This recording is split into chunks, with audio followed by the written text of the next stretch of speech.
Have you been following any of the NAFTA renegotiation process? And I mean outside of President Trump's tweets and public comments that we should all be aware of by now that this deal is the, quote, worst trade deal ever?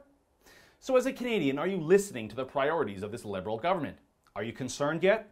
You should be. In what should be a renegotiation where Canada is opportunistic, we are being strikingly ideological. It's no secret that perhaps outside of softwood lumber, the United States and the Trump administration see Mexico, not Canada, as the biggest problem within North American trade. In Canada, well, we should be joining the Trump administration and the United States in its conviction that we should no longer accept plant closures and mass layoffs from companies that simply reopen their factories in Mexico. And to be crystal clear, this is happening to us right here in Canada, albeit on a smaller scale than the American Rust Belt. General Motors cut 625 jobs this year in Ontario. Another company in Mississauga packed up shop from Mexico, laying off 77 workers fairly recently. Heck, even Bombardier, the Liberal stepchild no one really loves but we continue to fork out money for, well, they agreed to outsource 200 jobs to Mexico from their Downsview, Ontario plant. All of this comes after both Toyota and Daimler decided to relocate some production of autos from Canada to Mexico as well. Have you ever heard one single federal Liberal, heck, even a federal Conservative, say anything about these job losses? Are we that resigned to the globalist ideology that developed countries like Canada and the US no longer have a role in producing consumer goods like cars and car parts? I don't know why this isn't a bigger issue for Canadians. Maybe it's because we don't have the kind of mass economic devastation that, say, Detroit has seen. Or perhaps it's more than that.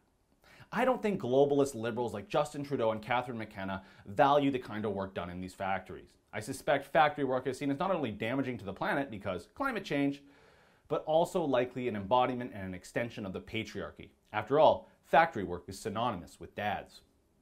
This is a once-in-a-generation moment you get to renegotiate our most important trade deal with our most important ally and trading partner.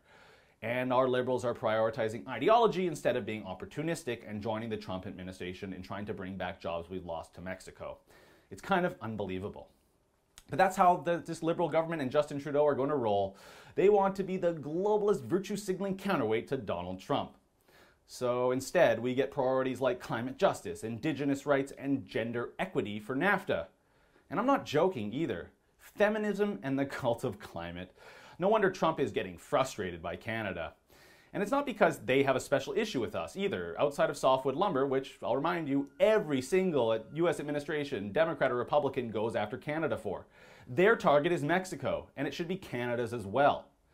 The Liberals have this all wrong, clearly, because the fact of the matter is, if they want to prioritize gender equity through better pay, Indigenous rights through reconciliation and prosperity, and a safer climate, the best way to do that is to push for as much economic growth as possible, especially in industries with good wages like resource development and manufacturing. When the Canadian economy is humming, that's what gives the best opportunities for gender equity, Indigenous prosperity, and yes, it allows us to create a society safe from the climate around us. And well, if there are local environmental concerns, those are far easier to address and fix when we are prosperous. But when you have Justin Trudeau, Chrystia Freeland, and Catherine McKenna constantly quoted saying all the wrong things about NAFTA, it makes me wonder, how many more manufacturing plants in Ontario, Quebec, and well across the nation will pack up shop for Mexico after we strike this new deal? For the Rebel.media, I'm Christopher Wilson. Thanks a lot for watching. You know, the NAFTA renegotiation process is going to be ongoing for a little while, and I'm going to keep a close eye on this. Like I said, we're prioritizing ideology over opportunity, and that has the chance of hurting Canadians. So never miss an update from The Rebel. Click subscribe on our YouTube channel.